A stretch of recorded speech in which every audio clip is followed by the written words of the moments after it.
just want to make sure that we have a pretty firm understanding of everything we talked about yesterday. This is definitely a more advanced portion of your chapter, so it's going to be memorizing and just reading, digesting yourself, but I like to kind of go through it and just repeat myself a couple more times. So the integumentary system, what is it made out of?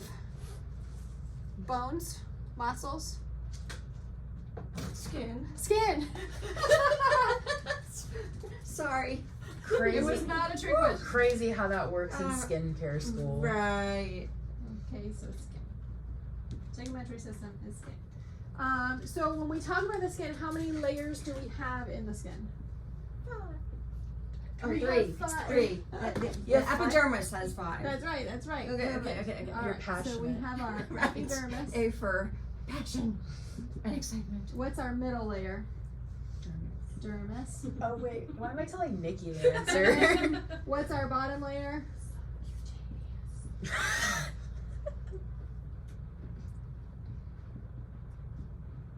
Okay, so our subcutaneous we'll hit on first because it's the most boring. What can we remember is in our subcutaneous? The adipose tissue. Adipose Oh tissue. my God. Yeah, I didn't even otherwise remember the known name. as your fatty tissue. Oh yeah, because I got plenty of that. So to know your subcutaneous is to know that your adipose or your fatty tissue is going to act as your shock absorber. Also your insulator. I went on a date once with a guy way back in the day, and he was like this karate guy, and my sister and I used to have this test to see if he was like a real gentleman. We would be like, oh, cold, and see what if they were like, oh, get you a jacket, or not say anything or whatever. So this guy at the movie theaters, my sister's like, don't forget to do the test, and I'm like, all right, I'll do the test. So we're at the movie theaters, and I'm like, oh God, I'm so cold. And he looks at me and he goes, you're cold. Try having less than 3% body fat. I'm freezing, and I'm like, ugh. So bad. I'm assuming he did not get a second date. He did not. Okay, so subcutaneous is our adipose fatty tissue. It's our shock absorber, our insulator. That's basically all you need to know with the subcutaneous. When it comes to our dermis is referred to as our true skin. So our true skin, what does that mean? Why is the dermis referred to as true skin and not the epidermis? Why can't we go down into the dermis? Why can't we affect it and touch it and get in there and poke it with needles and stuff? Quinn is just here to feel better about himself because of how much he knows. It's where live tissue is. That's right. It is your live tissue. Everything is alive. It's alive. It's alive. Live tissue. So everything is alive. We have blood vessels, capillaries, we have nerve endings, sensory receptors, all of the things that create life in our skin and help our skin function happen in the dermis. That's why we are not allowed to go in there unless we are medical practitioners. Okay. So in our dermis, we've got a couple cool things. One of which is our appendages. We have an appendage that comes down about this far. It has a little sac on the side of it, and it enters our epidermis into a little opening. Can anybody remember what this guy is? I'll give you some hints. It has a blood supply, like an umbilical cord, and through that it develops a hard keratinized piece of body part called a hair. This is our hair follicle. Okay, so our hair follicle. This is the little dermal papilla that our hair is born in. Okay, it grows up and out. Does anybody remember the name of the gland that's on the side of the hair? Remember, if you don't wash your hair over a couple days, it gets greasy, oily. So what is this gland? Is that one the sebaceous? Yeah, it's your sebaceous. Your sebaceous gland. So our sebaceous gland is attached to our hair follicle. These things are in our dermal layer of the skin. Does anybody remember the other name of the gland that's in our dermis layer that is responsible for the excretion of toxins? Yeah, our sweat gland. So we have our sudoriferous glands. That's that little ball of spaghetti all by itself. It leads out to a pore. Sudoriferous. Okay, odor for sweat. Thank you. That was a good analogy. It's the only way I remember it. Now that's how everybody from now on will remember it, because I will use it always. So your sudoriferous gland, which is producing sweat. We have 2 layers in our dermis. Remember I told you the story about little Lucy who said Papa's on top, right? We have 2 layers to the dermis. We have papillary and reticular. So the topmost layer is your papillary dermis. And our lower dermis is our reticular.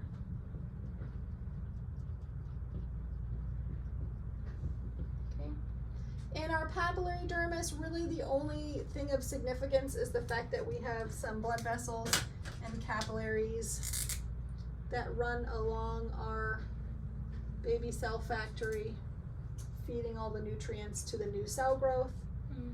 Okay, you have some sensory nerves and receptors in here all throughout your dermis.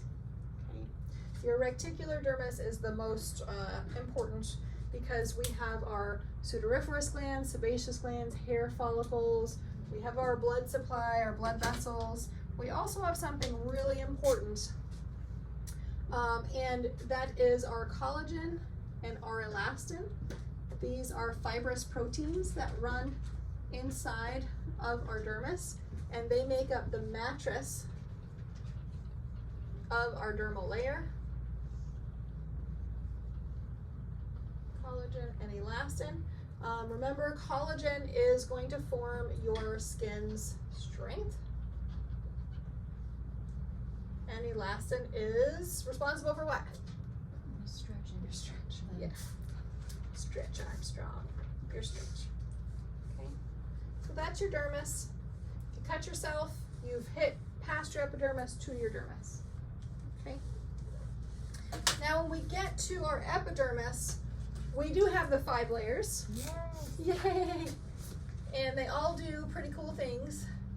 Okay, so our bottommost layer, our stratum germinativum, otherwise known as your basal layer.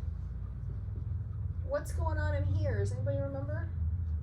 Your bottommost layer, it lays up against your papillary dermis. This is where the mitosis is happening, right? Yay! Gold star. Sorry. I love it. Are you sorry? You're right. No, I only remembered, just because I've had basal cell carcinoma, so this whole part was very interesting to me. Yes. So these are where we are producing basal cells. Remember, we have Barry the basal cell. He's going to make Xerox copies of himself. And as he does, he gets pushed up and up and up and up and up all the way through the layers of the skin. So your germinativum is responsible for your skin cell factory. That's what's happening in there. We also have a very important part of our skin's immune response in our germinativum. I'll give you a hint. It is in our hair, our eyes, and our skin, and is responsible for the color. Yeah, melanin. So we have melanocytes, and melanocytes are like these little octopuses that are in here, and they're going to produce melanin in response to UV radiation. Okay, so that's your stratum germinativum, or we call it a basal layer. Once Barry the basal cell gets pushed up into this next layer, now he's up here, he's going to go through our stratum spinosum. And the spinosum has a second name. It's also referred to as the spiny layer. Okay, and it's spiny because it has intercellular glue that's prickly. It's like melted Velcro. And this is called a desmosome. Desmosomes. Your desmosomes are the intercellular glue that's holding your skin cells together. Okay, so now as Barry gets pushed up through these layers, he's going to form a sticky coating, and he's going to start sticking to all of his friends. This is why we're waterproof. This is why it's really hard to get ingredients down into the skin because we have this waterproof net. It's almost like when you put shingles on a roof, you need tar, or else you can shingle all day. If you don't have the tar, you're still going to get leaks in your roof. Okay. After he's all sticky and he goes through the stratum spinosum, he ends up in the stratum granulosum. Okay, we call this the granny layer because this is where Barry has met his end. He dies. And as he dies, he lets off a protein called keratin, and he no longer is a basal cell. He becomes a flat, dead bag of protein called keratin. This process is called keratinization. Keratinization, okay? The process of a living basal cell dying and turning into keratin is called keratinization. Okay? Now that Barry's dead and he's just this flat bag of protein, he's gonna continue getting shoved through all the layers, almost in like a trash compaction scenario, until he works his way all the way up. So he's gonna go through your stratum lucidum, and your stratum lucidum is responsible for your fingerprints. So this is what gives us our fingerprints. So it is thickest on your hands and your feet to gain traction and protect us. And then it's going to work its way through the rest of your skin until it flakes off. So Barry has got to go through 15 to 20 cell layers thick of the corneum, otherwise known as the horny layer. Okay. So this process of a basal cell being born, getting coated with glue, getting smashed to death, getting trash compacted until he falls off into the dust of your house, this is called cellular turnover. Okay, cellular turnover.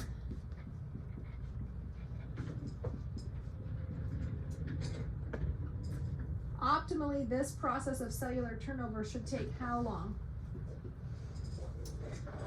28 to 30 days?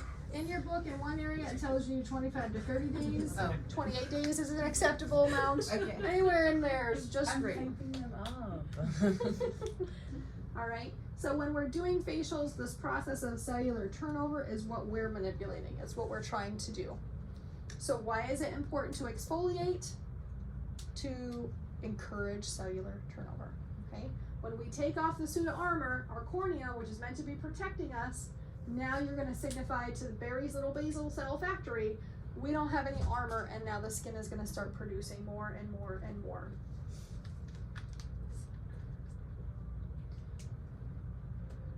What is the function of the skin? First of all, how many functions of the skin are there? Anybody remember? There's 6. 6? Yeah, there's 6 of them. Ooh. The most important one, Shapes. shapes. That's the only way I remember it. Ooh, okay, so let's write shapes. Now can we remember what shapes stands for? You got this. I know H is heat regulation. Perfect. A is absorb. Yep.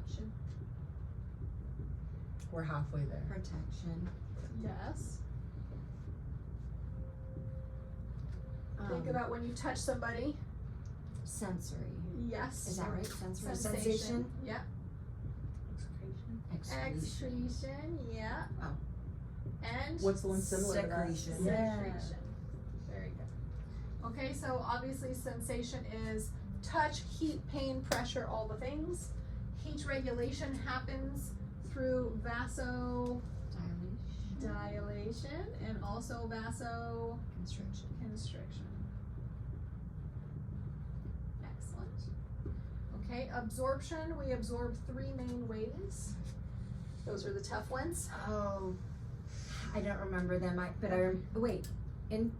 Intracellular, intercellular, and I totally forget the last one. What is your arm? Appendages. I don't know the actual name of it. I just know the appendage. Oh, I can never Oh, it's say not it. appendages. It's Intercellular, intracellular. No, and you're right. appendages. It's. I know it's like append something. It's trans-epigeneal. Trans-epigeneal. It's your. I did it. Screw your stupid appendages. Screw it. All right. So then, when we talk about protection, we need a fortified skin barrier. First and foremost, what are the two components of our skin's barrier? We talked about it in like our first class ever, probably in the first week. We probably discussed it, and that's that layer of oil and sweat on the surface of your skin that creates the skin's pH. It's your acid mantle. plus your corneum. Okay, those are both fortified skin protection, but your skin also protects you through its cell formation, the fact that it's constantly replenishing itself. It also protects you through its immune response. Okay, and your wound healing. Remember I said when you fall down and skin your knee, you regrow skin? Your collagen and your elastin regrow your new skin. When you get bit by a bug or encounter a virus, bacteria, a fungus, UV radiation, your immune response kicks into gear. There's two cells that help our immune response when we are in danger. One of them, remember, yoo-hoo, big summer blowout. Your Langerhans cells, they're in your spinosum. So we've got our Langerhans. And then remember that umbrella you put up at the beach that covers your baby skin cell factory. Remember, you take a baby to the beach, you're not going to leave them out in the sun. I think I'm wrong, but is it epithelium? No? It's your melanocytes. Melanocytes. Okay. Yeah. I was wrong. I failed. Melanocytes. It's alright, we're all learning. I was like the umbrella, but I don't know the name of it. Excretion, what are we excreting? Think of the X. We Exiting. are excreting Toxins.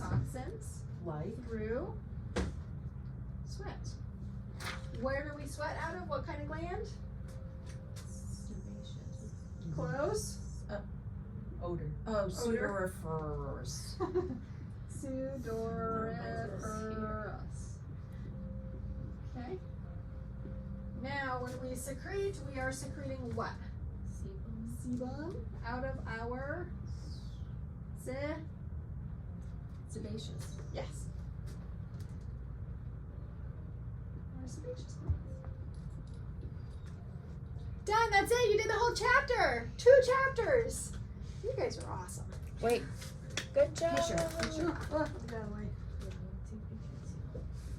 Don't give me your You were going so fast. Say bye. Wait, we have more. Never mind. Maybe stop that one and then we'll. It's kind of cool to learn where things actually start to work. So when we talk about the basics of what we do, and probably one of the more important parts of a facial is your exfoliation.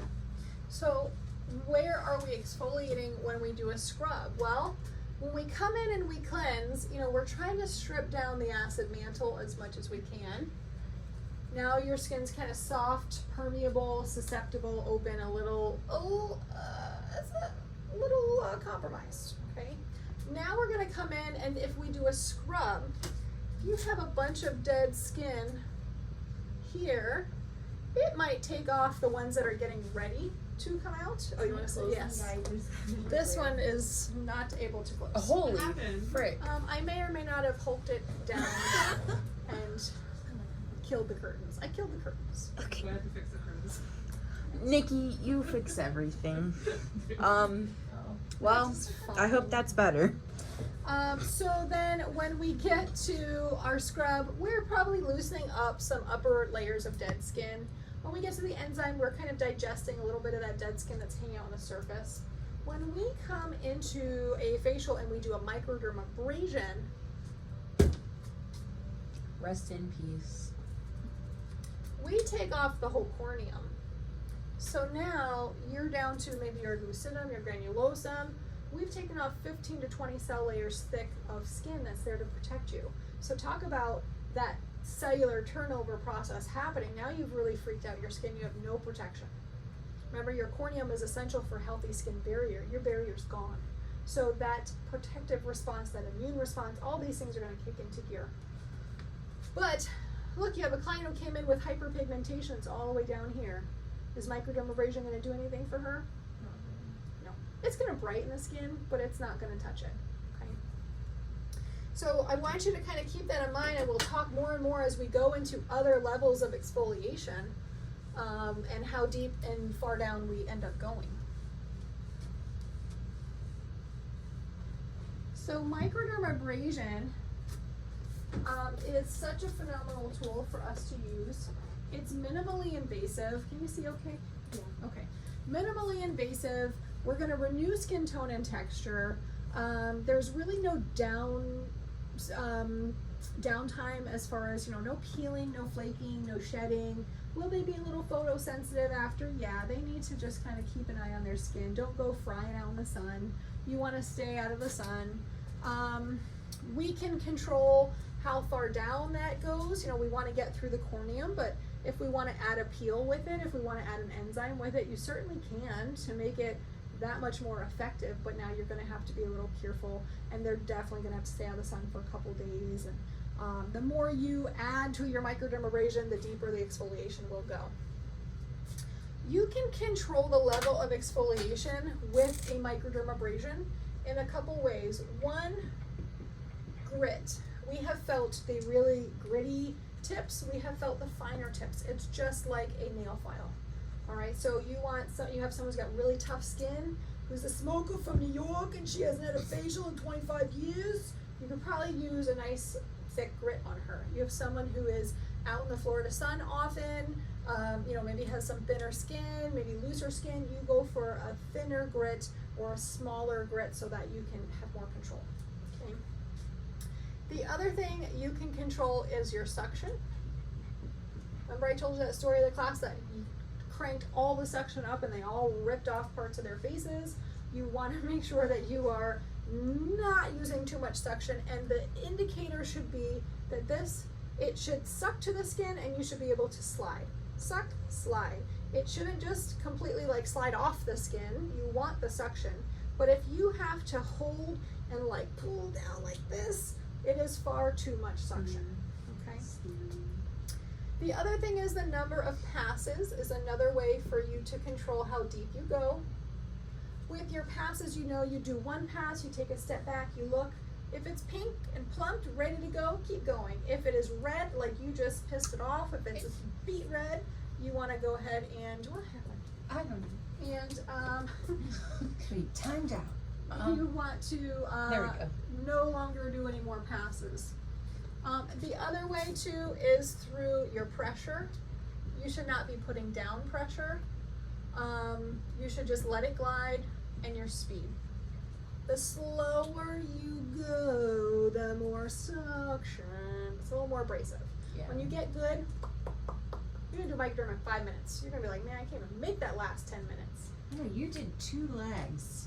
And the rest of us were still halfway through the first one. It takes a You'll long get time there. to do legs though. With face though, it's a lot quicker. Yeah, but we were all doing legs, and she was down with a riot. You'll get there. You will get there. You will get there. So there's a couple different ways that we can change up our protocols and use microdermabrasion, and it's going to work well. We've probably talked about this with Alyssa, but fine lines and wrinkles, it can help soften the appearance. Pigmentation, age spots, it'll brighten them.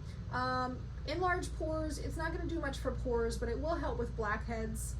It does help suck them out. Acne and scarring, you don't want to do any active acne or inflammation. You want to go around it.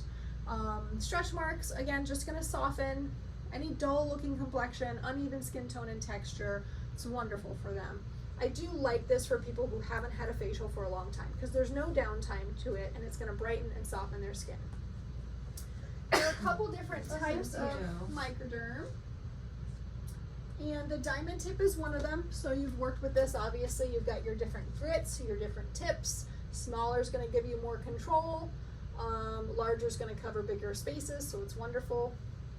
There was, before there was a diamond tip, there was a crystal microdermabrasion machine. And so these crystals were sodium bicarbonate or aluminum oxide.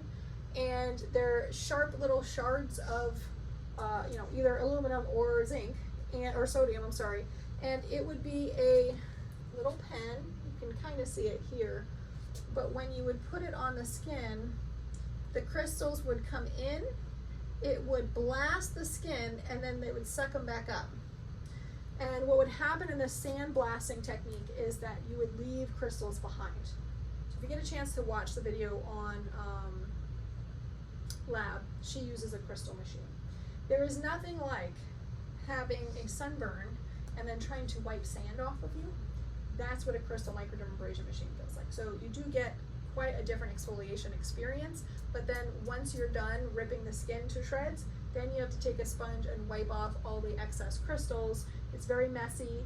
This was also, for a while, it was taken out of circulation. The crystals were perfected because they were making them so big that they were getting stuck inside people's pores.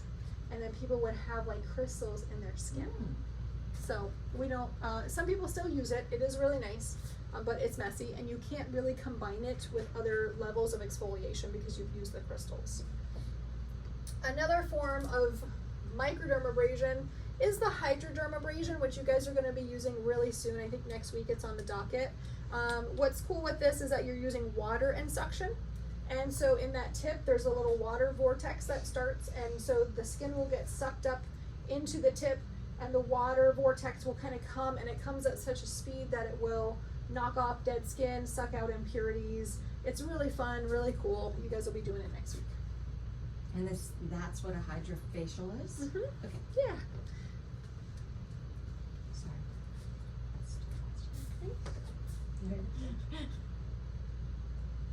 There are some minor contraindications. This is quite extensive. I will tell you the major ones that are specific to Microderm. A lot of these we wouldn't even do in a regular facial, right? The only major thing to Microderm, and it's not even on here. Oh, here it is. Hypersensitive and vascular skin, broken capillaries, rosacea, and advanced acne. Those are the big ones. Everything else would be a contraindication to a regular facial. Okay. Anything that's red and inflamed, you don't want to go sucking and scraping over it. It's just kind of, I want to say common sense. So if somebody just had some broken capillaries just around the nose, you could just go around that. Mm-hmm. Yeah, and that small little suction is not going to do harm. Okay. You have them on the cheeks and you take that big thing and you're sucking all the way across, it could break capillaries. And once they're broke, they're broke. Very good question, because a lot of people have them in here just from blowing their nose and all that stuff. Okay, so there's really not much more that you have to be careful of than, if you were doing a regular facial. So it is a really safe service. It is something that combines well with others. It plays well with great products. It plays well with other forms of advanced exfoliation. It is truly something that can benefit you. I think, Dawn, you said it yesterday that your skin absorbed so much better the next day when you put your products on. Mm-hmm. So even for the fact of them getting better product absorption is fantastic. So this is a really cool tool. You can make money using it. The upfront cost to purchase the machine might run you a little money, but then you can continue to use it over and over and over again, and all you're paying for are the filters. So the cost to actually perform the service is minimal, and yet you can charge a lot more for doing it because it's a specialty. Okay. Any questions?